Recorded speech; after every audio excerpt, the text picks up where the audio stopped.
अस्सलाम वालेकुम रहमतुल्लाह। मैं हूं शम्स तबरेज़ कासमी और आप देख रहे हैं मिल्लत टाइम्स। कर्नाटका में लगातार टारगेट किलिंग हो रही है। पिछले एक हफ्ता में कत्ल का 3 वाक़या सामने आया है। मुसलमानों का भी कत्ल हुआ है, गैर मुस्लिमों का भी कत्ल हुआ है। ताज्जुब की बात यह है कि किसी के कत्ल पर हंगामा और किसी के कत्ल पर जश्न मनाया जा रहा है। किसी के कत्ल के कातिलों को ढूंढा जा रहा है, तलाश किया जा रहा है, और किसी के कातिल को ढूंढा नहीं जा रहा है, तलाश नहीं किया जा रहा है। पुलिस कोई एक्शन नहीं ली जा रही है। चीफ मिनिस्टर जो कर्नाटका के हैं, तमाम आवाम के चीफ मिनिस्टर हैं, वो किसी एक मकतूल के घर जाते हैं और पड़ोस में एक दूसरे का कत्ल हुआ है उसके घर नहीं जाते हैं, उसके फैमिली से, उसके वालिद से मुलाकात नहीं करते हैं। और इसी बात पर देश भर में हंगामा है कि आखिर ये भेदभाव क्यों? अगर टारगेट किलिंग हो रही है तो उसको रोका क्यों नहीं जा रहा है? मीडिया में सिर्फ एक तरफा खबरें दिखाई जा रही है कि पहले एक हिंदू का कत्ल किया गया और उसके बदले में एक मुसलमान को कत्ल कर दिया गया, लेकिन उस कत्ल से पहले क्या हुआ था उसको नहीं बताया जा रहा है। इस वीडियो में हम आपको पूरी तफसील बताने जा रहे हैं कि कर्नाटका के मंगलौरो में क्या हो रहा है। कर्नाटका का एक तारीखी शहर मंगलौरो है जो तिजारती शहर है और बड़े बड़े बिजनेसमैन रहते हैं। आरएसएस का भी वो गढ़ माना जाता है और मुसलमान भी वहाँ बहुत मजबूत हैं, अच्छी पोजीशन में हैं। उस कर्नाटका का जो मंगलौरो का इलाका है, वहाँ दक्षिणा कन्नड़ डिस्ट्रिक्ट है, वहाँ पिछले एक हफ्ता में 3 कत्ल का वाक़या सामने आया है। सबसे पहले 20 जुलाई को मसूद नाम के एक नौजवान को कत्ल कर दिया गया। 8-9 लोगों के ग्रुप ने कत्ल किया और उस कत्ल में कौन मुलव्विस थे अब तक उसके खिलाफ कोई खास एक्शन नहीं लिया गया था। उसके बाद 26 जुलाई को बीजेपी के एक युवा लीडर का कत्ल कर दिया गया जिसका नाम था परवीन नट्टारू। 26 जुलाई को परवीन नट्टारू का कत्ल हुआ। इस कत्ल के बाद पूरे स्टेट में एहतजाज और हंगामा हो गया। इस कत्ल का इल्ज़ाम पॉपुलर फ्रंट ऑफ इंडिया पर लगा दिया गया, एसडीपीआई पर लगाया गया। स्टेट के लीडरों ने पीएफआई को बैन करने की मांग की। यह भी कहा गया कि जो कातिल थे वो केरला से आए थे, केरला से वहाँ का इलाका नज़दीक है और कत्ल करके वहाँ चले गए थे। इस तरह की बातचीत हो रही थी।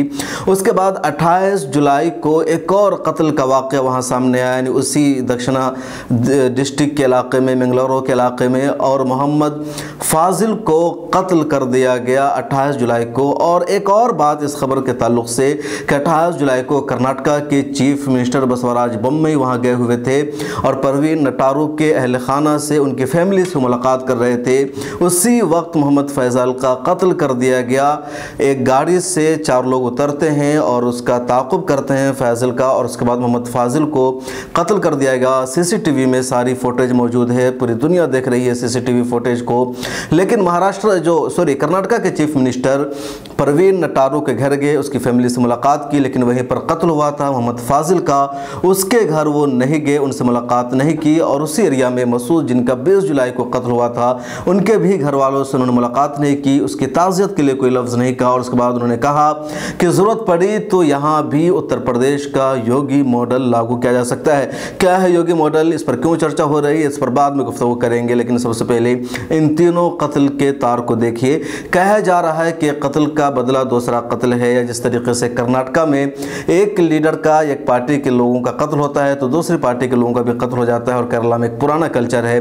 लोग कह रहे हैं कि अब कर्नाटका में भी वही कल्चर शुरू हो गया है। एक कत्ल का तार दूसरे कत्ल से जुड़ा हुआ है या नहीं जुड़ा हुआ है, एक का कत्ल दूसरे के कत्ल का इंतकाम है या नहीं, इसकी तफ्तीश और तहकीक एजेंसियों की जिम्मेदारी है। एजेंसी इस बारे में क्या सोचती है, एजेंसियों की तफ्तीश में क्या सामने आता है, तभी पता चल जाएगा। लेकिन लोग कह रहे हैं कि एक कत्ल दूसरे कत्ल से जुड़ा हुआ है या एक की वजह से दूसरे को लोग कत्ल कर रहे हैं तो इसको रोकना पुलिस की जिम्मेदारी है, सरकार की जिम्मेदारी है। लेकिन अब तक इस सिलसिले को नहीं रोका जा रहा है। इससे पहले भी कर्नाटका में कई सारे कत्ल के वाक़यात सामने आ चुके हैं। पिछले दिनों यानी 20 जुलाई को मसूद का कत्ल हुआ और उसके कातिल को तलाश करना पुलिस की जिम्मेदारी थी, मुजरिमों को गिरफ्तार करना जरूरी था। लेकिन पुलिस की तरफ से कोई खास एक्शन नहीं देखा गया, इंतजामिया भी हरकत में नहीं आई। उसके बाद 26 जुलाई को बीजेपी के युवा मोर्चा परवीन नट्टारू का कत्ल हो गया तो इल्ज़ाम लगा दिया गया कि उस कत्ल यानी 20 जुलाई के कत्ल का बदला लिया गया है। उसके बाद 28 जुलाई को फाजिल का कत्ल हो गया और कहा गया कि उसके बाद यह कत्ल हुआ है। और अब मीडिया में सिर्फ ये दिखाया जा रहा है कि पहले 26 जुलाई को कत्ल हुआ, उसके बाद 28 को कत्ल हुआ, लेकिन उससे पहले 20 जुलाई को भी कत्ल हुआ था मसूद का, जिसका कोई चर्चा नहीं है। और सबसे बड़ा सवाल कर्नाटक के चीफ मिनिस्टर पुरुष राय के जब वो मुलाकात करने जाते हैं तो उन लोगों से कोई मुलाकात नहीं करते हैं। कर्नाटक में इस वक्त इल्ज़ाम लग रहा है पॉपुलर फ्रंट ऑफ इंडिया पर और एसडीपीआई पर कि उन्हीं लोगों ने यहाँ का माहौल ख़राब किया है और उसकी वजह से कत्ल के वारदात सामने आ रहे हैं। पॉपुलर फ्रंट ऑफ इंडिया की लीडरशिप, उनके जिम्मेदारान साफ साफ तौर पर इनकार कर रहे हैं और कह रहे हैं कि हमारा इन मामलों से कोई ताल्लुक़ नहीं है, कत्ल में हमारा कोई हाथ नहीं है, इंक्वायरी कराई जाए, तफ्तीश कराई जाए, हमारा कहीं भी हाथ नहीं आएगा, हम इसमें मुलव्विस नहीं है। दूसरी तरफ बीजेपी के लीडर की जो बीवी है उनका कहना है कि मेरा शौहर बीजेपी में नहीं था, वो अलग थलग हो गया था, उसका मसूद के कत्ल से भी कोई ताल्लुक़ नहीं था, बिला वजह को उसे कत्ल कर दिया गया है, वो बहुत गमज़दा है। दूसरी तरफ इसके वालिद का भी बयान सामने आया है, यानी फाजिल जिनके बेटे को कत्ल, फाजिल जिसको 28 जुलाई को कत्ल कर दिया गया, उसके वालिद का बयान सामने आया है।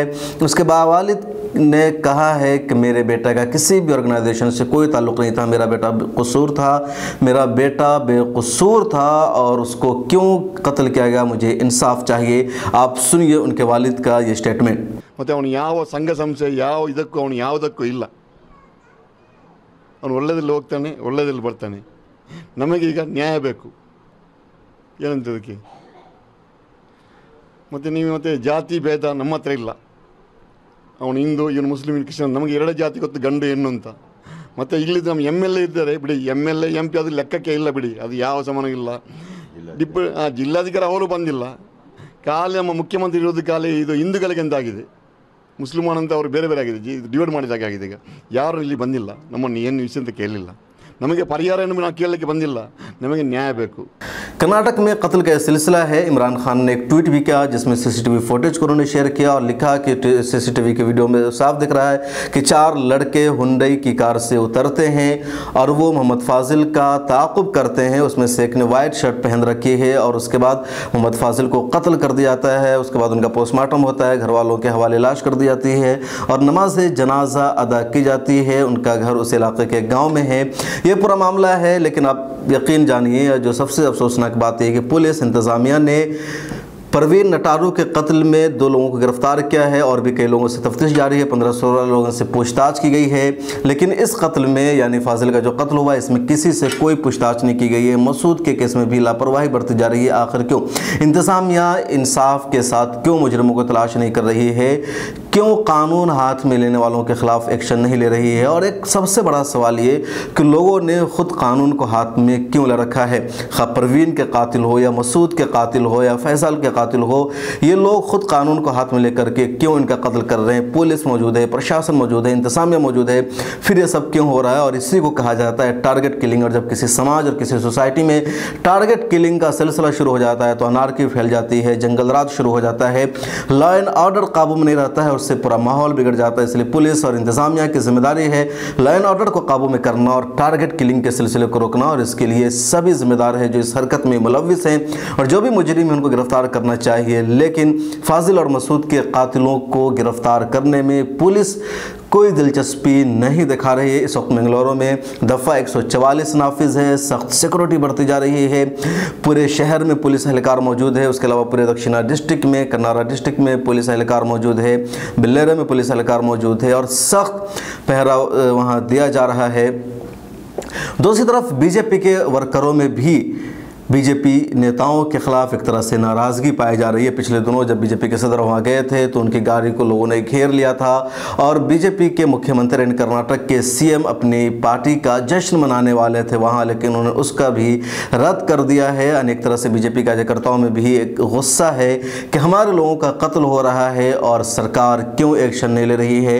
और ये ज़्यादातर जो बीजेपी सरकार के खिलाफ है, यानी पार्टी के लोग अपनी पार्टी के खिलाफ है, उनका ताल्लुक ओबीसी से है जो पहले कांग्रेस में थे, अब वो बीजेपी में आ गए। इस ताल्लुक से मज़ीद तफसील हम एक अगली वीडियो में बताएंगे। फिलहाल इसी टारगेट किलिंग को बताना था कि कर्नाटक में पिछले एक हफ्ता में 3 कत्ल का वाक़या आया है और इन वाक़यात के बाद पॉपुलर फ्रंट ऑफ इंडिया पर बहुत ज़्यादा सवालात उठने लगे हैं। PFI को बैन करने की भी मांग की जा रही है, लेकिन पॉपुलर फ्रंट ऑफ इंडिया ने इसे तमाम इल्ज़ामात को रद्द, रिजेक्ट और मुस्तरद कर दिया है और कहा है कि हमारा इससे कोई ताल्लुक़ नहीं है। पहले भी इस तरह का हम पर इल्ज़ाम लगता रहा है लेकिन कोई भी इल्ज़ाम साबित नहीं हो सका है। आप इस बारे में क्या सोचते हैं कमेंट सेक्शन में ज़रूर लिखेगा। मुलाकात होगी अगली वीडियो में। आपसे हमेशा की तरह दरख्वास्त है कि मिलत टाइम्स को फाइनेंशियली सपोर्ट कीजिए, माली तौर पर हमारी मदद कीजिए। इस वीडियो के नीचे डिस्क्रिप्शन में लिंक और अकाउंट की डिटेल्स मौजूद है। मिलत टाइम्स को आपकी ज़रूरत है, हमारी आप माली मदद करें।